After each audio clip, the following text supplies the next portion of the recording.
तर मंडळी, आज आपण ह्या व्हिडिओमध्ये थालीपीठ भाजणी कशी बनवली जाते ते आपण बघणार आहोत. थालीपीठ भाजणी बनवण्यासाठी लागणारे साहित्य आणि कृती, आणि थालीपीठ भाजणीपासून फक्त थालीपीठ बनवतो का आणखीन काही बनवता येतात ते सर्व आपण या व्हिडिओमध्ये चर्चा करणार आहोत. तर पहिल्यांदा आपण साहित्याकडे वळूयात. त्यासाठी लागणार 2 किलो तांदूळ, 1 किलो ज्वारी, 1 किलो गहू, अर्धा किलो हरभरा डाळ, पाव किलो मूग डाळ, पाव किलो उडीद डाळ, पाव किलो मसूर डाळ, पाव किलो चवळी, पाव किलो मटकी, असे सर्व प्रकारचे तुमच्याकडे असतील ते सगळे कडधान्य, आणि 1 वाटी धणे आणि अर्धी वाटी जिरे. माझ्याकडे जेवढे साहित्य होते तेवढे सर्व कडधान्य मी यामध्ये वापरलेली आहे. आता आपण कृतीकडे वळूयात.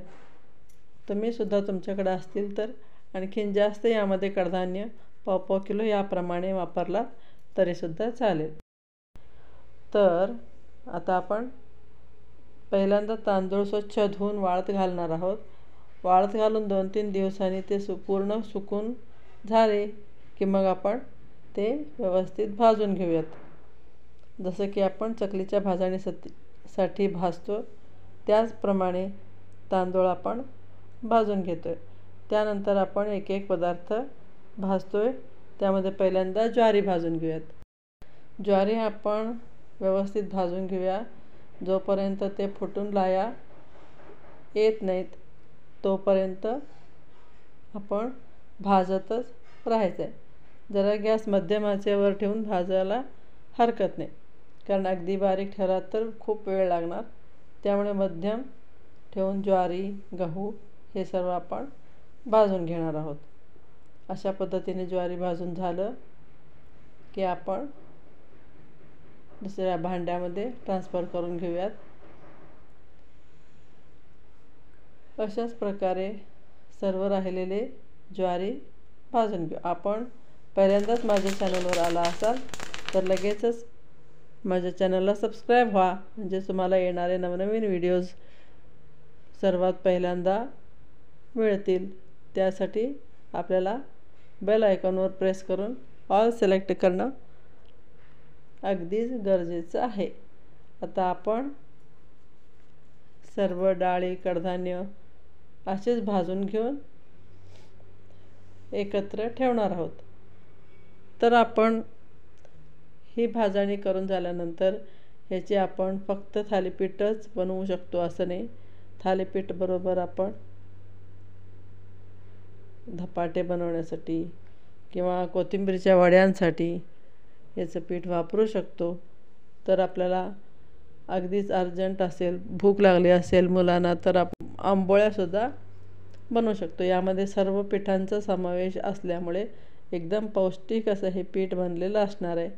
त्यासाठी आपण काय करायचं तर 1-2-3 वाट्या भाजणीचं पीठ जर घेतलात तर त्यामध्ये 1 वाटी एवढं दही किंवा ताक घालून मिक्स करून किंचित मीठ घालून 10 मिनटं ठेवायचं.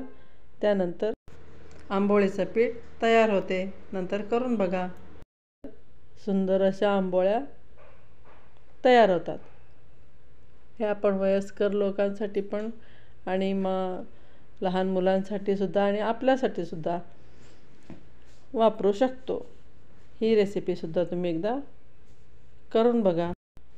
आता उन्हाळा पण सुरू होणार, तर उन्हाळ्यातसुद्धा आपण आंबील बनवतो नेहमी नाचणीच्या पिठाचं. त्याच पद्धतीने ह्याचंसुद्धा आंबील बनवून बघा. हे सुद्धा पौष्टिक आहे आणि खूप छान लागेल. माझ्याकडे मसुराची डाळ आहे म्हणून मी मसुराची डाळ घेतली. तुमच्याकडे जर का अख्खा मसूर असेल तर मसूरसुद्धा तुम्ही यासाठी वापरू शकता. मसूर डाळ भाजून घेत आहोत. अशाच पद्धतीनं सर्व डाळी आपण व्यवस्थित भाजून घेऊयात. तुम्हाला ह्या भाजणीचे आणखीन काही उपयोग माहीत असतील तर कमेंट बॉक्समध्ये नक्की कळवायला विसरू नका आणि मला सांगा. त्या पद्धतीनं मी सुद्धा ते पदार्थ करून बघेन.